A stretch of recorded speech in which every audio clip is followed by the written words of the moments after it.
सगळ्यात जास्त जे ॲग्रिकल्चरमध्ये प्रॉडक्ट आहेत ते दुबईमध्ये होतात.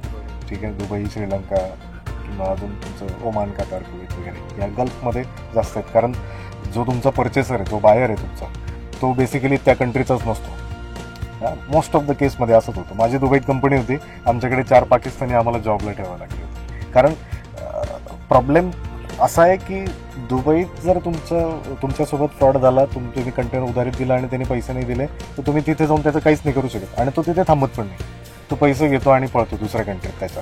मग तो बांगलादेशी पण असू शकतो, श्रीलंकन असू, इंडियन पण असतात. आणि इंडियन आता तर मराठी लोक जास्त झाले. आपलेच लोक आपल्याला दगा करतात.